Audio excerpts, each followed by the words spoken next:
안녕하세요. 보험 이제는 알고 가입하자 아는 사람의 보험 스토리의 장동빈 설계사입니다. 오늘은 이렇게 20대 또 대학생 또는 새내기 또는 이 청춘들을 위해서 이 어린이 보험을 잘 가입하는 방법을 소개를 해드리려고 합니다. 이 보험에 대해서 하나도 모르시는 분들도 잘 이해할 수 있게끔 차근차근 설명을 드릴 테니까요. 영상을 끝까지 시청해 주셨으면 좋겠습니다. 먼저 어린이 보험이란 게 도대체 뭔지 설명을 간단하게 드려보도록 하겠습니다. 이 어린이 보험과 비교해서 우리가 설명할 만한 게 바로 실손보험이 있습니다. 이 보장 내용을 보시면 실손보험은 우리가 내는 병원 치료비의 대부분을 보장해준다.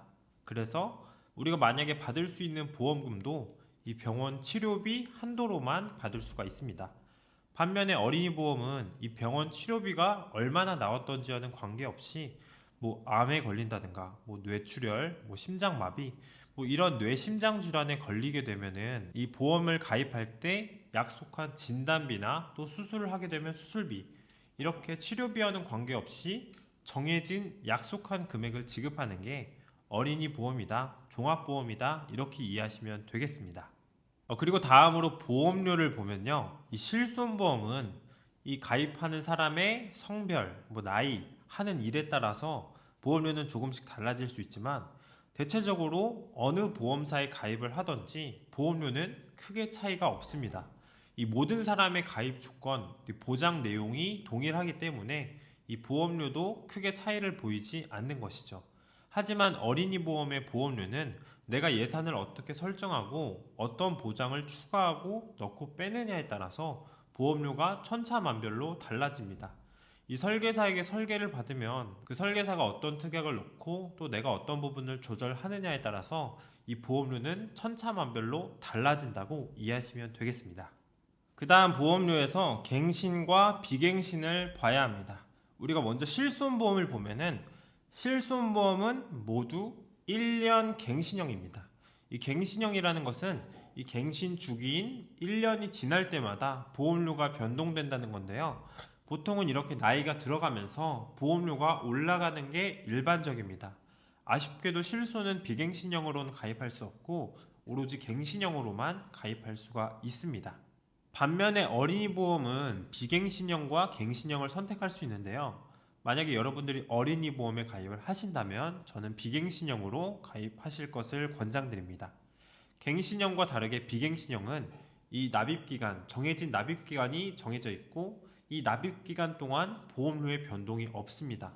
갱신형은 납입기간이라는 게 정해져 있지 않아서 이 보장을 받는 동안 계속해서 매년 매달마다 보험료를 내야 하지만 비갱신형은 정해진 납입기간, 예를 들면 20년 또는 30년 동안 이렇게 정해진 기간 동안만 보험료를 내면 그 기간 동안은 보험료의 변동이 없고 그 정해진 납입기간이 지나면 보험료를 내지 않아도 이 보장은 약속한 만기, 이 보장 기간인 만기까지 보장을 받을 수 있다는 게 특징입니다. 이렇게 어린이 보험은 비갱신형으로 가입할 수 있기 때문에 꼭 비갱신형으로 가입하시는 것을 추천드립니다. 그리고 어린이 보험과 실손보험의 역할에 대해서 먼저 말씀을 드리자면 우리가 실손보험은 실비보험이라고 하기도 하고 실손 의료비 보험이라는 명칭이 있습니다. 말 그대로 의료비는 우리가 병원비라고 이해하시면 돼요. 우리가 병원에서 치료를 받고 영수증을 받았을 때 나온 치료비, 이렇게 의료비 보장이다, 치료비 보장이다 이렇게 말할 수가 있는데 어린이 보험은 치료비도 충당할 수 있겠지만 치료비 위에도 들어갈 수 있는 장기간의 간병으로 인한 간병비라든가 어디 멀리 가서 어떤 요양이 필요하다 하면 요양비도 들어가겠죠.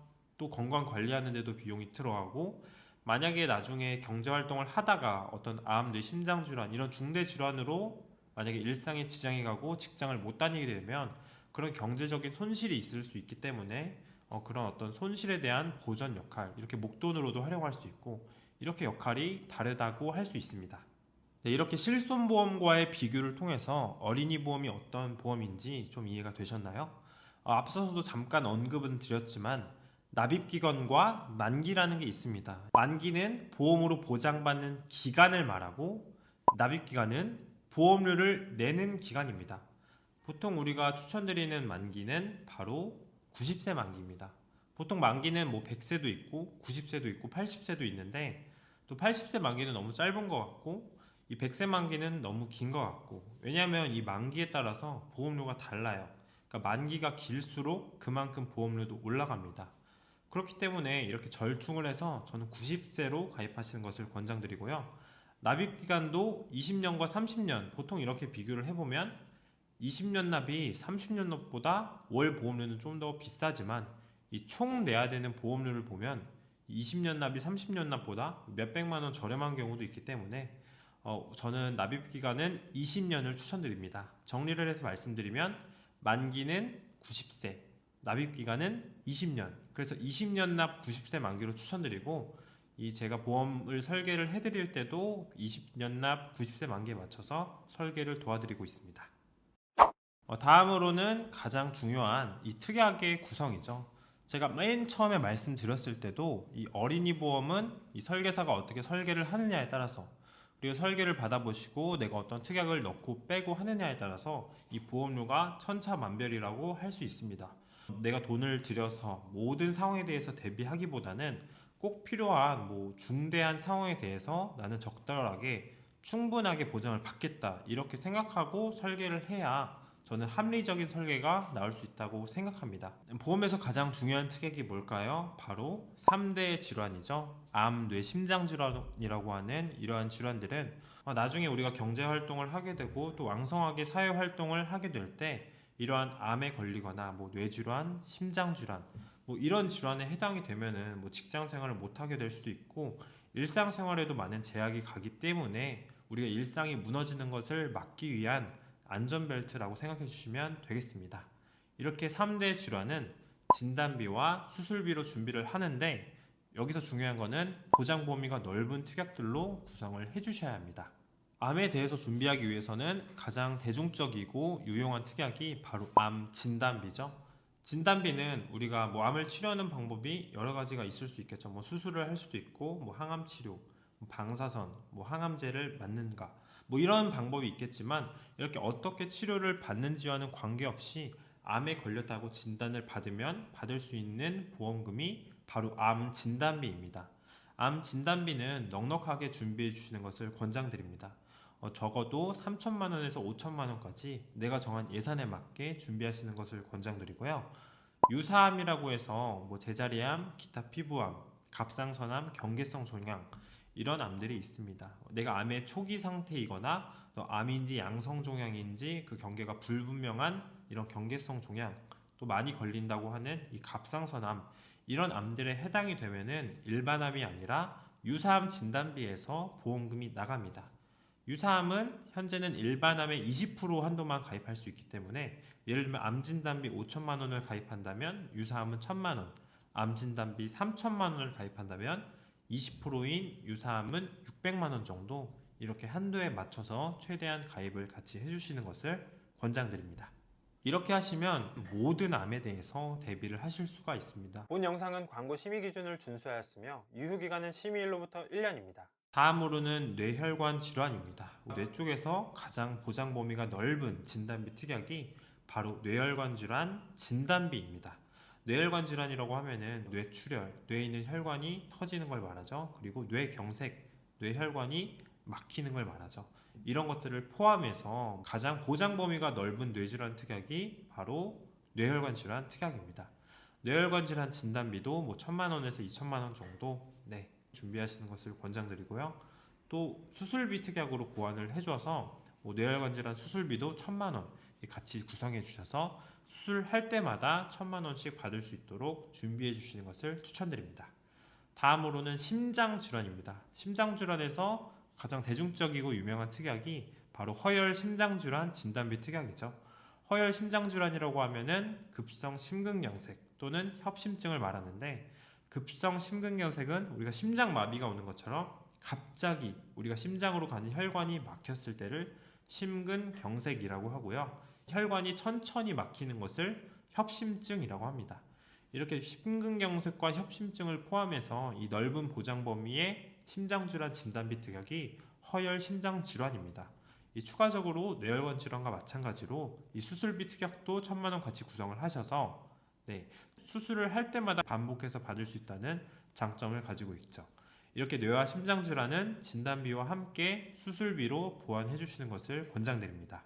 그런데 예전부터 이 허혈 심장 질환 외에 심혈관 질환 진단비라는 특약도 생겼습니다. 허혈 심장 질환에서 보장해주지 않는 심장 질환도 있습니다. 이 부정맥과 심부전 이런 질병들을 말하는데요. 이 부정맥은 이 심장의 맥박, 박동이 이 정확한 박자로 뛰지 않는 것을 말하고, 심부전은 이런 심장의 기능이 온전하지 못하고 약해진 상태를 말합니다. 이런 부정맥과 심부전은 허혈 심장 질환에서 보장하지 않기 때문에 심혈관 질환으로 준비를 해줘야 되는데, 이렇게 심혈관 질환 진단비를 추가하시면 그만큼 보험료가 올라가기 때문에 내가 보험료 예산을 좀 넉넉하게 잡으셨고 심장 질환에 대한 확대 보장을 원하시거나, 아니면 집에 고혈압이나 어떤 고지혈증 등 이런 혈관계 질환을 통해서 심장 질환에 대한 합병증에 대한 이력이 있으시거나 가족력이 있거나 특별히 걱정되시는 분들은 이렇게 보험료를 추가해서 이 특약을 추가로 가입한다면 좀 더 완벽한 심장 질환을 대비할 수 있다. 이 심혈관 질환 특약은 선택적으로 준비하시면 좋을 것 같습니다. 다음으로는 이렇게 3대 질환 준비하는 것이 끝났다면 수술비 특약을 알아보시는 것을 권장드립니다. 우리가 아까 말했던 심장질환 수술비, 뇌혈관 질환 수술비 이런 것들은 이 뇌랑 심장 쪽에만 한정해서 받을 수 있는 수술비 특약이지만, 우리가 일상에서 하는 수술이 그런 수술만 있는 건 아니잖아요. 많이 하는 수술이 백내장도 있고, 이 충수염이라고 해서 맹장을 떼어내는 수술, 여성분들은 제왕절개 수술, 또 치질 수술도 많이 하죠. 이런 일상적으로 일어나는 수술에 대해서도 보장을 해주는 특약이 바로 수술비 특약입니다. 보장 범위가 넓은 수술비 특약으로는 질병 수술비와 상해 수술비 특약이 있습니다. 이런 특약들은 보장 범위가 가장 넓은 수술비 특약으로 질병으로 수술할 때마다 가입된 보험금을 지급하고, 상해로 다쳐서 축구하다가 아니면 직장에서 현장에서 일하시다가 다쳐서 수술을 하는 경우, 골절 수술, 화상 수술 이런 수술을 하는 경우는 상해 수술비 특약에서 보험금이 지급됩니다. 이렇게 각각 질병 수술비와 상해 수술비 특약은 30만 원씩 저는 준비를 해서 구성을 해드리고 있습니다. 다음으로 추천드릴 특약은 질병 종수술비 특약인데요. 질병 종수술비란 수술하는 부위와 수술 방식에 따라서 이 보험금을 차등해서 지급하는 특약입니다. 그러니까 우리가 위험 부담이 큰 수술 있죠. 개두 수술, 개흉 수술, 개복 수술. 이런 수술들은 개두 머리를 열고, 개흉 가슴을 열고, 개복 이 배를 가르고, 이렇게 가르고 열어서 어떤 환부를 의사가 직접 눈으로 보면서 하는 수술을, 이런 수술을 말하는데요. 이런 수술을 하게 되면은 수술에 대한 부담도 크고 위험 부담도 있기 때문에 그만큼 보험금을 더 많이 주는 특약입니다. 최대 500만 원에서 1000만 원 정도 보장받을 수 있도록 이렇게 종수술비도 같이 구성해 주시는 것을 권장드립니다. 마지막으로 추천드릴 특약이 바로 일상생활 배상책임 특약이죠. 이 특약도 많은 분들이 언급을 하셨고 유명한 특약인데요. 우리가 배상책임이라고 하면은 물어줘야 하는 경우를 말합니다. 우리가 다른 사람의 스마트폰, 노트북 망가뜨리거나 아니면은 다른 사람을 실수로 다치게 해서 그 사람이 치료를 받아야 하거나, 이런 수리비를 물어주거나 치료비를 물어줘야 하는 등 배상 책임이 생기잖아요. 우리가 자동차 보험에 대인 배상, 대물 배상 있는 것처럼 이런 배상 책임이 생겼을 때 1억 원 한도로 보장을 해주는 특약입니다. 집안의 누수나 화재 이런 것도 보장되고, 가입한 사람의 가족까지 같이 보장을 받는 등 유용한 특약이라고 할 수 있습니다. 네, 이렇게 해서 어린이 보험을 구성할 때 제가 추천드리는 필수 특약에 대해서 말씀을 드렸는데요. 마지막으로 여러분들께 말씀드리고 싶은 게 바로 예산입니다. 사실 저는 예산이 가장 중요하다고 생각을 하고 있어요. 우리가 마트에서 장을 볼 때도 예산이나 계획 없이 가면은 카트에 이것저것 많이 담겨 있고 결국은 예산을 초과해서 또 충동 구매를 하는 경우가 있는데, 사실 이 보험이라는 거는 한번 가입하면은 최소한 10년 이상, 길게는 30년, 20년 이렇게 오랜 기간 동안 내야 되고, 매달 동일한 금액을 내기 때문에 이게 20년을 계산을 해보면 1000만 원이 넘고 2000만 원이 넘는 경우도 있습니다. 그렇기 때문에 신중하게 가입을 하셔야 되고, 내가 생각한 예산보다 좀 더 보수적으로 예산을 잡으셔서 일단 예산에 맞게 충분하고 적당한 설계로 짜시는 것을 추천드립니다. 저에게 설계를 받으시는 분들께도 제가 항상 보험료 예산이 얼마나 되느냐 이걸 항상 물어보거든요. 이렇게 내게 꼭 필요한 특약이 뭔지 일단은 생각을 하시고 예산에 맞게 이 적정한 설계안으로 이 추천을 받아서 가입을 하시면 좋을 것 같습니다. 네, 오늘 영상은 여기까지입니다. 오늘 영상이 어린이 보험을 준비하시는 모든 분들에게 도움이 되셨으면 좋겠습니다. 만약에 영상으로도 해소되지 않는 궁금한 질문이 있다면 아래 댓글을 달아주시거나 설명란에 있는 카톡이나 연락처로 문의 주시면 좋겠습니다. 네, 시청해주셔서 감사합니다. 본 영상은 광고 심의 기준을 준수하였으며 유효기간은 심의일로부터 1년입니다.